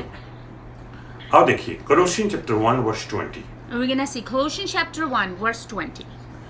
ਉਸੇ ਨੂੰ ਪਰਮੇਸ਼ਰ ਨੇ ਸਭ ਚੀਜ਼ਾਂ ਦਾ ਆਪਣੇ ਨਾਲ ਮੇਲ ਕਰਾਉਣ ਦੇ ਲਈ ਚੁਣਿਆ, ਅਰਥਾਤ ਆਪਣੇ ਨਾਲ ਸੁਲ੍ਹਾ ਆਪਣੇ ਪੁੱਤਰ ਦਾ ਸਲੀਬ ਤੇ ਖੂਨ ਬਹਾਉਣ ਦੇ ਰਾਹੀਂ, ਚਾਹੇ ਉਹ ਧਰਤੀ ਤੇ ਹੋਣ ਜਾਂ ਆਕਾਸ਼ ਵਿੱਚ। ਹਾਲੇਲੂਇਆ। Amen. ਦੋ ਚੀਜ਼ਾਂ ਦੇ ਬਾਰੇ ਲਿਖਿਆ ਹੋਇਆ ਹੈ ਇੱਥੇ। ਪ੍ਰਭੂ ਯਿਸੂ ਮਸੀਹ ਦੇ ਲਹੂ ਦੇ ਦੁਆਰਾ ਦੋ ਚੀਜ਼ਾਂ ਮਿਲੀਆਂ ਨੇ, ਇੱਕ ਤਾਂ ਸੁਲ੍ਹਾ, ਇੱਕ ਸ਼ਾਂਤੀ। And the two things that we see here that we receive with the blood of Jesus Christ, one is peace and another one is togetherness.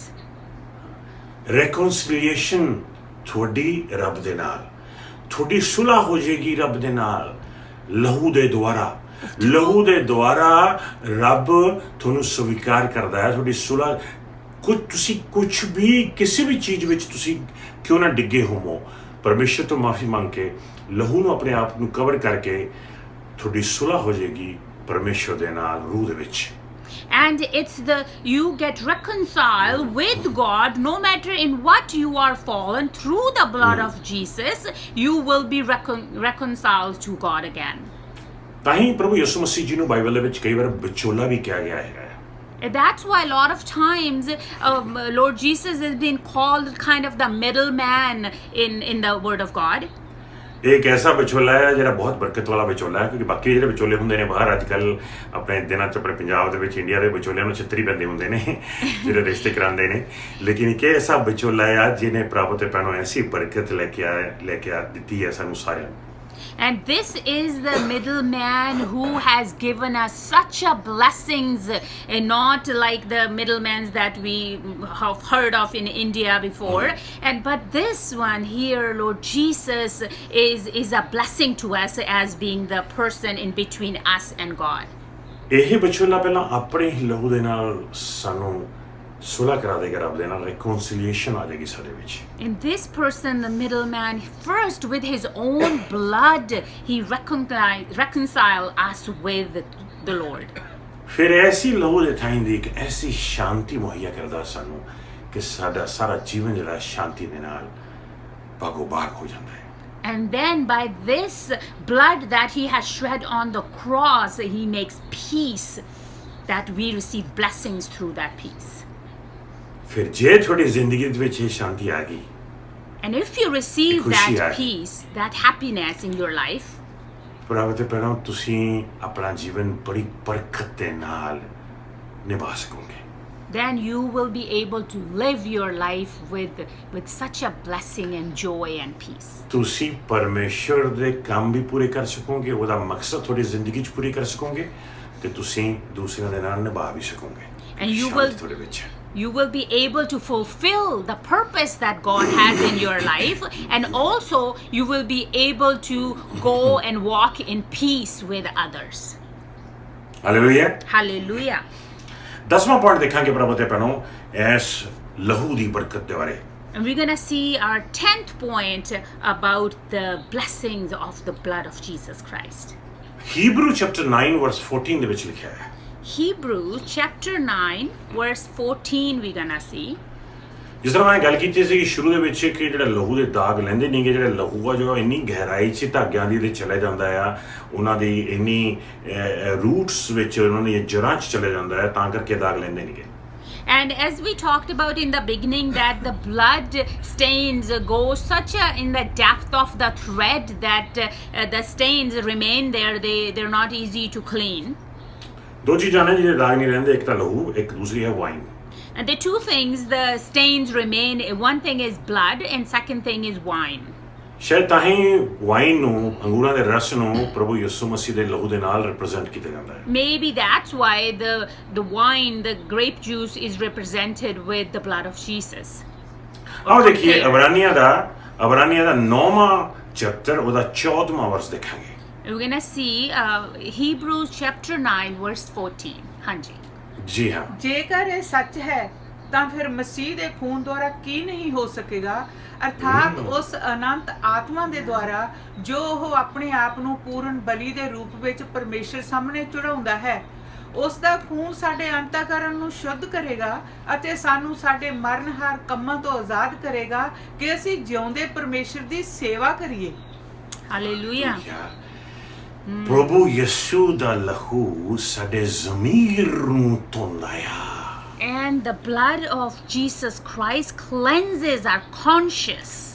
ਸਾਡਾ ਅੰਤःਕਰਨ ਜਿਹੜਾ ਆ ਜ਼ਮੀਰ ਕੌਨਸ਼ੀਅਸ ਕਹਿ ਲੋ ਉਹਨੂੰ ਸਾਫ਼ ਕਰਦਾ ਆ। And our conscience is being cleansed with the blood of Lord Jesus Christ. ਤੇ ਜਿਹੜੇ ਪੁਰਾਣੇ ਸਾਡੇ ਮਰੇ ਹੋਏ ਕੰਮ ਨੇ ਜਿਹੜੇ ਉਹਨਾਂ ਨੂੰ ਮਿਟਾਉਂਦਾ ਆ। And our old works that we have done, the dead works, they are being cleansed. ਜਾਣੀ ਕਿ ਜਦੋਂ ਕਿਸੇ ਬੰਦੇ ਦੇ ਕੌਨਸ਼ੀਅਸ ਦੇ ਵਿੱਚ ਉਹਦੇ ਜ਼ਮੀਰ ਦੇ ਵਿੱਚ ਇਹ ਚੀਜ਼ਾਂ ਹਜੇ ਪਈਆਂ ਹੋਣ ਅਟਕੀਆਂ ਹੋਈਆਂ, ਉਹ ਜਦੋਂ ਕੋਈ ਚੰਗਾ ਕੰਮ ਕਰਨ ਲੱਗਦਾ ਆ ਜਾਂ ਜਦੋਂ ਉਹ ਪ੍ਰੇ ਕਰਨ ਲੱਗਦਾ ਆ ਜਾਂ ਕਿਸੇ ਲਈ ਦੁਆ ਕਰਨ ਲੱਗਦਾ ਆ ਜਾਂ ਗੀਤ ਗਾਉਣ ਲੱਗਦਾ, ਪ੍ਰਚਾਰ ਕਰਨ ਲੱਗਦਾ, ਉਹਨੂੰ ਉਹ ਯਾਦ ਆ ਜਾਂਦਾ ਵੀ ਤੂੰ ਤਾਂ ਪਾਪੀ ਇਨਸਾਨ ਆ, ਤੂੰ ਆਹ ਕੀਤਾ, ਤੂੰ ਉਹ ਕੀਤਾ, ਤੂੰ ਆਹ ਨਹੀਂ ਕੀਤਾ, ਤੂੰ ਉਹ ਨਹੀਂ ਕੀਤਾ, ਸਾਰੀਆਂ ਗੱਲਾਂ ਉਹਨੂੰ ਚਿੱਤੇ ਜਾਂਦੀਆਂ। ਲੇਕਿਨ ਜਦੋਂ ਤੁਸੀਂ ਪ੍ਰਭੂ ਯਿਸੂ ਮਸੀਹ ਦੇ ਲਹੂ ਦੇ ਥੱਲੇ ਜਾਂਦੇ ਹੋ, ਲਹੂ ਤੁਹਾਡੇ ਕੌਨਸ਼ੀਅਸ ਨੂੰ ਸਾਫ਼ ਕਰ ਦਿੰਦਾ ਹੈ। ਤੁਹਾਡੀ ਕੌਨਸ਼ੀਅਸ ਤੋਂ ਕੋਈ ਆਵਾਜ਼ ਨਹੀਂ ਆਉਂਦੀ, ਕੋਈ ਗਿਲਟ ਦੀ ਆਵਾਜ਼ ਨਹੀਂ ਆਏਗੀ, ਕੋਈ ਜਜਮੈਂਟ ਦੀ ਆਵਾਜ਼ ਨਹੀਂ ਆਏਗੀ, ਸ਼ਾਂਤੀ ਹੀ ਸ਼ਾਂਤੀ ਹੋਵੇਗੀ। And that means when you are about to share a song or sing a worship song or pray on someone or preaching, at that time when you're about to do that, all of a sudden you can feel a voice of your conscience and say, oh no, you did this, you did that, you are a sinner and all that.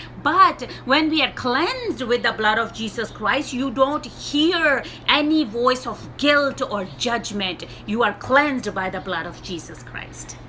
ਜਦੋਂ ਤੁਸੀਂ ਲਹੂ ਥੱਲੇ ਆ ਗਏ ਹੋ, ਤੁਹਾਡੀ conscious, ਤੁਹਾਡਾ ਜ਼ਮੀਰ ਦੇ ਵਿੱਚ ਜੋ ਵੀ ਗਲਤ ਕੰਮ ਸੀਗੇ, ਸਾਰਾ ਗੰਦ ਗੁੰਦ ਸਾਫ਼ ਹੋ ਗਿਆ ਆ।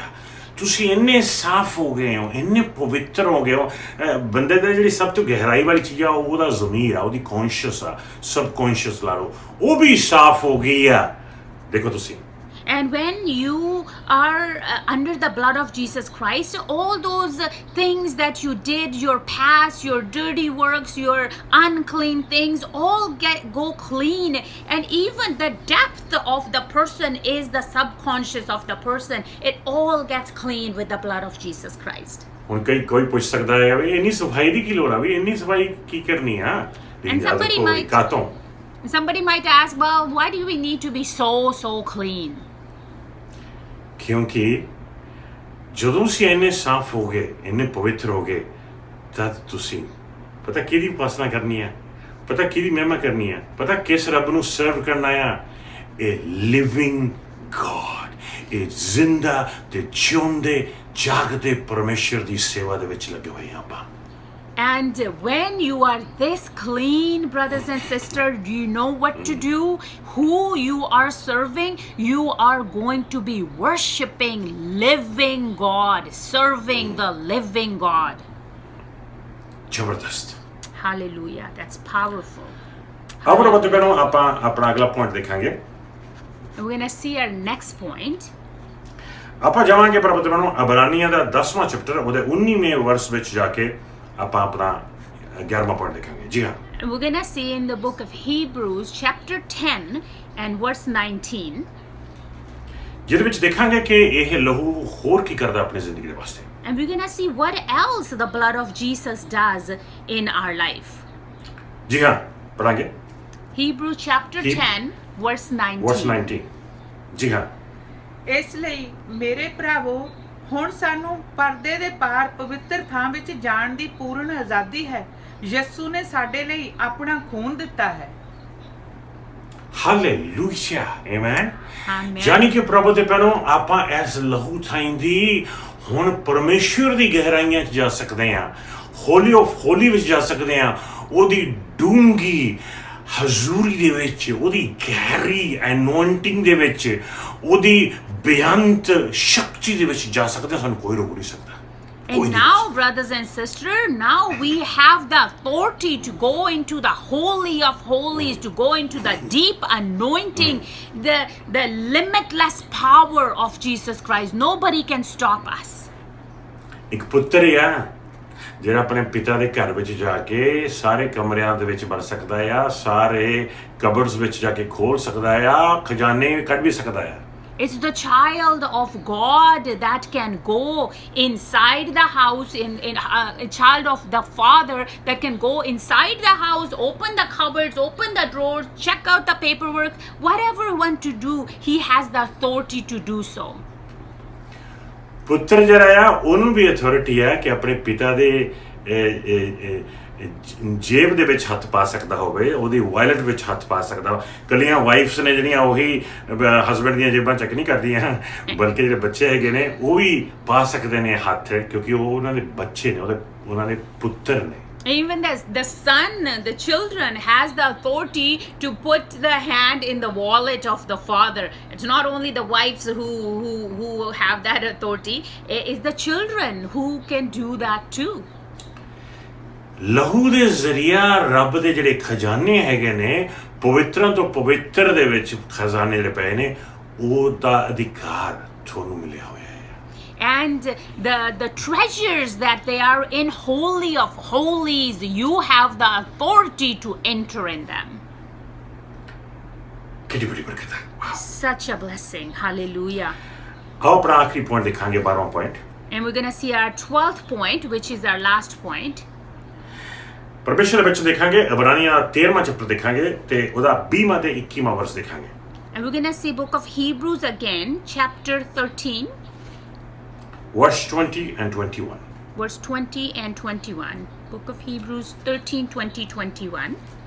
ਇਹ ਸਭ ਕੁਝ ਜਿਹੜਾ ਚੱਕਰ ਚੱਲ ਰਿਹਾ ਨਾ, All this that's going on, ਇਹ ਜਾਨੀ ਕਿ ਪ੍ਰਭੂ ਯਿਸੂ ਮਸੀਹ ਦਾ ਆਣਾ, ਪ੍ਰਭੂ ਯਿਸੂ ਮਸੀਹ ਦਾ ਚਰਚ ਸਥਾਪਿਤ ਕਰਨਾ, ਸਾਰਾ ਕੁਝ ਲਹੂ ਨਾਲ ਸ਼ੁਰੂ ਹੋਇਆ ਹੈ। and everything that is happening, meaning that the coming of Lord Jesus, that his making the church of Jesus Christ together, everything started with his blood. ਜੇ ਲਹੂ ਨਾ ਹੁੰਦਾ ਇਹ ਕੁਝ ਸ਼ੁਰੂ ਨਾ ਹੁੰਦਾ। If the blood wasn't there, nothing was going to be started. ਜੇ ਸ਼ੁਰੂ ਲਹੂ ਨਾਲ ਹੋਇਆ, ਇਹਨੇ ਪੂਰਾ ਵੀ, ਇਹਨੇ ਮੁਕੰਮਲ ਵੀ ਲਹੂ ਨਾਲ ਹੀ ਹੋਣਾ ਹੈ। If it started with the blood of Jesus, it's going to end with the blood as well. ਤੁਹਾਡੀ ਜ਼ਿੰਦਗੀ, ਰੂਹਾਨੀ ਜ਼ਿੰਦਗੀ ਜਿਹੜੀ ਹੈ ਉਹ ਮੁਕੰਮਲ ਹੋ ਜਾਏਗੀ, ਪੂਰੀ ਹੋ ਜਾਏਗੀ, ਪਰਫੈਕਟ ਹੋ ਜਾਵੇਗੀ ਲਹੂ ਥਾਈ ਨਹੀਂ। And your spiritual life will be completed with the blood of Jesus. ਜਾਨੀ ਕਿ ਪਰਮੇਸ਼ਰ ਨੇ ਜਿਹੜਾ ਤੁਹਾਨੂੰ ਬੁਲਾਇਆ ਹੈਗਾ ਆ ਸੇਵਾ ਕਰਨ ਵਾਸਤੇ, ਆਪਣੀ ਇਸ ਸੇਵਾ ਦੇ ਵਿੱਚ ਤੁਸੀਂ ਪੂਰਨ ਹੋਣਾ ਚਾਹੁੰਦੇ ਹੋ, ਤੁਸੀਂ ਮੁਕੰਮਲ ਹੋਣਾ ਚਾਹੁੰਦੇ ਹੋ, ਤੁਸੀਂ ਤਕੜੇ ਹੋਣਾ ਚਾਹੁੰਦੇ ਹੋ, ਐਡੀਫਾਈ ਹੋਣਾ ਚਾਹੁੰਦੇ ਹੋ, ਤੈਨੂੰ ਪੂਰਾ ਕਰਨਾ ਚਾਹੁੰਦੇ ਹੋ, ਇਹ ਲਹੂ ਥਾਈਂਦਿਆ ਵੀ ਹੋਏਗਾ। ਜਿੰਨਾ ਜ਼ਿਆਦਾ ਲਹੂ 'ਚ ਜਾਵਾਂਗੇ, ਉਨੀ ਜ਼ਿਆਦਾ ਪਰਮੇਸ਼ਰ ਦੀ ਬਰਕਤ, ਉਹਦਾ ਆਸ਼ੀਰਵਾਦ ਤੁਹਾਡੇ ਉੱਤੇ ਤੇ ਤੁਹਾਡੇ ਬੁਲਾਵੇ ਉੱਤੇ ਹੋਏਗਾ। And if you have the calling of the Lord and you want to grow in the service, you want to be completed, feel completed and edified through this, then all this will only happen through the blood of Jesus Christ. ਆਓ ਪੜ੍ਹੀਏ ਪਰਮੇਸ਼ਰ ਵਚਨ। And let's read Hebrews 13 verse 20 and 21. ਹਾਂਜੀ। ਜੀ ਇਬਰਾਨੀਆਂ 13, 20। ਹੁਣ ਸ਼ਾਂਤੀ ਦਾਤਾ ਪਰਮੇਸ਼ਵਰ, ਜਿਸ ਨੇ ਸਾਡੇ ਯਿਸੂ ਨੂੰ, ਜੋ ਭੇਡਾਂ ਦਾ ਮਹਾਨ ਚਰਵਾਹਾ ਹੈ, ਅਨੰਤ ਨੇਮ ਦੇ ਲਹੂ ਦੁਆਰਾ ਮੁਰਦਿਆਂ ਵਿੱਚੋਂ ਜਿਉਂਦਾ ਕੀਤਾ, ਤੁਹਾਨੂੰ ਸਭ ਤਰ੍ਹਾਂ ਦੀ ਭਲਾਈ ਨਾਲ ਭਰਪੂਰ ਕਰੇ ਕਿ ਤੁਸੀਂ ਉਸ ਦੀ ਇੱਛਾ ਪੂਰੀ ਕਰ ਸਕੋ। ਉਹ ਯਿਸੂ ਮਸੀਹ ਦੇ ਦੁਆਰਾ ਸਾਡੇ ਜੀਵਨ ਵਿੱਚ ਉਹੀ ਕਰੇ ਜਿਸ ਤੋਂ ਉਹ ਖੁਸ਼ ਹੈ। ਉਸ ਦੀ ਮਹਿਮਾ ਅਨੰਤ ਕਾਲ ਤੱਕ ਹੋਵੇ। ਆਮੀਨ। Hallelujah, amen. ਪ੍ਰਭੂ ਯਿਸੂ ਮਸੀਹ ਦੇ ਲਹੂ ਥਾਈਂਦੀ ਤੁਹਾਡੇ ਉੱਤੇ ਕਿਰਪਾ ਆਵੇਗੀ, ਤੁਹਾਡੇ ਉੱਤੇ ਬਰਕਤ ਆਵੇਗੀ, ਤਾਂ ਕਿ ਤੁਸੀਂ ਉਹ ਬੁਲਾਵਾ, ਉਹ ਸੇਵਾ ਜਿਹੜੀ ਪਰਮੇਸ਼ਰ ਨੇ ਲੈਣੀ ਆ, ਉਹ ਪੂਰੀ ਕਰ ਸਕੋ। And it's through his grace, through his blood, that you will receive the grace and blessings to fulfill that calling that you have on you. Hallelujah, Hallelujah. Amen. Amen. ਸਭ ਤੋਂ ਜ਼ਬਰਦਸਤ ਬਰਕਤ ਜਿਹੜੀ ਲਹੂ ਥਾਈਂਦੀ ਆਪਾਂ ਨੂੰ ਦਿੱਤੀ ਗਈ ਆ, ਉਹ ਜਾਨੀ ਕਿ ਸ਼ੈਤਾਨ ਦੀ ਬੋਲਤੀ ਬੰਦ ਕਰ ਦਿੱਤੀ ਗਈ ਆ। And the biggest blessing that we have received through the blood of Jesus Christ is that it has shut the mouth of devil himself. ਮੈਂ ਤੁਹਾਨੂੰ ਕਿਹਾ ਸੀਗਾ 12ਵਾਂ ਪੁਆਇੰਟ ਆਪਣਾ ਅਖੀਰਲਾ ਪੁਆਇੰਟ ਆ। ਹਾਂ, ਅਖੀਰਲਾ ਪੁਆਇੰਟ ਸੀਗਾ ਬਰਕਤਾਂ ਵਾਲਾ, ਲੇਕਿਨ ਮੈਂ ਹੁਣ ਇੱਕ ਪੁਆਇੰਟ ਹੋਰ ਤੁਹਾਡੇ ਨਾਲ ਸ਼ੇਅਰ ਕਰਾਂਗਾ ਜਿਹੜਾ 13ਵਾਂ ਪੁਆਇੰਟ ਹੈਗਾ। ਤੇ ਕਿਹੜਾ ਹੈ 13ਵਾਂ ਪੁਆਇੰਟ? 13ਵਾਂ ਪੁਆਇੰਟ ਇਹ ਆ ਕਿ ਸ਼ੈਤਾਨ ਦੀ ਬੋਲਤੀ ਬੰਦ ਕਰ ਦਿੱਤੀ ਗਈ ਹੈ ਲਹੂ ਨੇ। And yes, I said the number 12th point was the last point. Yes, it was. But I just want to share this little next point, like little tiny, that the blood of Jesus Christ has shut the mouth of the devil. Revelation chapter 12 verse 11 देखेंगे. We're going to see book of Revelations, chapter 12, verse 11. ਜਾਣੀ ਕਿ ਪਰਮੇਸ਼ਰ ਪ੍ਰਭੂ ਯਿਸੂ ਮਸੀਹ ਦੇ ਲਹੂ ਦੇ ਦੁਆਰਾ ਸਾਨੂੰ ਸ਼ੈਤਾਨ ਦੇ ਉੱਤੇ ਜਿੱਤ ਮਿਲੀ ਹੈ. That means it's through the blood of Jesus that we have been conquered on the devil. ਲਹੂ ਦੇ ਦੁਆਰਾ ਹੀ ਸਾਡੀ ਜਿਹੜੀ ਟੈਸਟਮਨੀ ਆ, ਸਾਡੀ ਅਗਵਾਹੀ ਜਿਹੜੀ ਹੈਗੀ ਆ, ਗਵਾਹੀ ਆ, ਉਹ ਬਣੀ ਰਹਿੰਦੀ ਆ. And it's ਤੇ through ਲਹੂ the ਦੇ blood ਦੁਆਰਾ ਹੀ ਅਸੀਂ ਸ਼ੈਤਾਨ ਤੇ ਫਤਹ ਪਾਉਂਦੇ ਹਾਂ. It's through the blood of Jesus that our testimony remains and we win, we are conquered over the devil. ਆਓ ਪੜ੍ਹੀਏ. Let's read Revelation, Revelation chapter 12. 12 verse 11 ਇਹ ਆਪਣਾ 13ਵਾਂ ਪੁਆਇੰਟ ਹੈ. It's Revelation chapter 12, verse 11. That's our 13th point. Amen. ਉਹਨਾਂ ਨੇ ਮੇਮਣੇ ਦੇ ਲਹੂ ਅਤੇ ਉਸ ਦੁਆਰਾ ਜਿਸ ਦੀ ਉਹਨਾਂ ਗਵਾਹੀ ਦਿੱਤੀ ਹੈ ਜਿੱਤ ਪ੍ਰਾਪਤ ਕੀਤੀ ਹੈ, ਕਿਉਂਕਿ ਉਹਨਾਂ ਨੇ ਆਪਣੇ ਪ੍ਰਾਣਾਂ ਦੀ ਪਰਵਾਹ ਨਾ ਕੀਤੀ, ਸਗੋਂ ਮੌਤ ਆਪਣੇ ਲਈ ਕਬੂਲ ਕਰ ਲਈ. ਹਾਲੇਲੂਇਆ. ਆਮੇਨ. Hallelujah. Hallelujah. ਪਰਮੇਸ਼ਰ ਦਾ ਧੰਨਵਾਦ ਕਰਦੇ ਹੈਗੇ ਆ ਇਸ ਲਹੂ ਦੇ ਸਦਕੇ, ਜਿਸ ਨੇ ਸਾਨੂੰ ਐਸੀ ਤਾਕਤ ਦਿੱਤੀ ਹੈ, ਐਸੀ ਬਰਕਤ ਦਿੱਤੀ ਹੈ, ਜਿਹਦੇ ਨਾਲ ਪ੍ਰਭੂ ਬਣੋ ਆਪਾਂ ਮੋਰ ਦੈਨ ਕੰਕਰਰ ਬਣ ਗਏ ਹੈਗੇ, ਜੇਤੂ ਤੋਂ ਵੀ ਵੱਧ ਕੇ. And we thank God for His blood because we have become more than conqueror through the blood of Jesus Christ. Hallelujah. Amen. ਪਰਮੇਸ਼ਰ ਦਾ ਧੰਨਵਾਦ ਕਰਦੇ ਹੈਗੇ ਆ. We want to give thanks the Lord for ਜਿਹੜਾ it. ਇਸ ਲਹੂ ਦੇ ਥੱਲੇ ਆ, ਉਹਦੀ ਜ਼ਿੰਦਗੀ ਦੇ ਉੱਤੇ ਕੋਈ ਵੀ ਸ਼ੈਤਾਨ ਦੀ ਇੱਕ ਨਹੀਂ ਚੱਲੇਗੀ, ਇੱਕ ਨਹੀਂ ਚੱਲੇਗੀ ਸ਼ੈਤਾਨ ਦੀ. Whoever is under the blood of Jesus, nothing what devil is planning on your life can work on your life. ਆਓ ਇੱਕ ਦੁਆ ਕਰਦੇ ਹਾਂ. Let's all pray. Hallelujah. ਆਪਣੇ ਹੱਥਾਂ ਨੂੰ ਚੁੱਕਾਂਗੇ. Let's lift up our hands. ਮੇਰੇ ਨਾਲ ਤੁਸੀਂ ਬੋਲ ਕੇ ਦੁਆ ਕਰ ਸਕਦੇ ਹੋ. And you can pray with me together. ਪਰਮੇਸ਼ਰ ਪਿਤਾ, Lord Father, ਅਸੀਂ ਤੁਹਾਡਾ ਧੰਨਵਾਦ ਕਰਨਾ ਚਾਹੁੰਦੇ ਹਾਂ. we want to thank you, Lord. ਪ੍ਰਭੂ ਯਿਸੂ ਮਸੀਹ ਜੀ ਦੇ ਪਵਿੱਤਰ ਲਹੂ ਦੇ ਲਈ. And we want to thank you for the blood, holy blood of Lord Jesus Christ. ਪਰਮੇਸ਼ਰ ਪਿਤਾ, Lord Father, ਅਸੀਂ ਕਮਜ਼ੋਰ ਇਨਸਾਨ ਹਾਂ, we are weak people. ਅਸੀਂ ਪਾਪੀ ਇਨਸਾਨ ਹਾਂ. We are sinners. ਸਾਰੇ ਪਾਪ ਮਾਫ ਕਰ ਦਿਓ. Forgive our sins, Lord. ਸਾਨੂੰ ਆਪਣੇ ਪਵਿੱਤਰ ਲਹੂ ਦੇ ਨਾਲ ਧੋ ਦੇਵੋ ਪ੍ਰਭੂ ਯਿਸੂ. Cleanse us, Lord Jesus, with your holy blood. ਤੇ ਜਦੋਂ ਪਰਮੇਸ਼ਰ ਪਿਤਾ ਅਸੀਂ ਹੋਲੀ ਕਮਿਊਨੀਅਨ ਸਰਵ ਕਰਾਂਗੇ, ਪਰਮੇਸ਼ਰ ਪਿਤਾ, ਸਾਡੀ ਬੇਨਤੀ ਹੈ, ਸਾਡੀ ਪ੍ਰੇਅਰ ਹੈ ਪਰਮੇਸ਼ਰ ਪਿਤਾ, ਕਿ ਇਹ ਲਹੂ ਦੀਆਂ ਸਾਰੀਆਂ ਬਰਕਤਾਂ, ਸਾਰੇ ਗੁਣ ਸਾਡੀਆਂ ਜ਼ਿੰਦਗੀਆਂ ਦੇ ਵਿੱਚ ਉਤਰੇ ਆਉਣ. And when we are going to serve the Holy Communion, we pray that all the blessings of this blood will come upon us. ਯਿਸੂ ਨਾਮ ਚ ਮੰਗਦੇ ਹਾਂ. In the name of Jesus we pray. Amen. Amen. Amen. Amen. Amen. Hallelujah. Hallelujah. ਜੈ ਮਸੀਹ ਦੀ ਸਾਰਿਆਂ ਨੂੰ. God bless you all. ਲਹੂ ਨੂੰ ਉੱਚਾ ਕੀਤਾ ਜਾਵੇ. And it's the blood of Jesus who has to be lifted up high. Amen. Amen. Amen.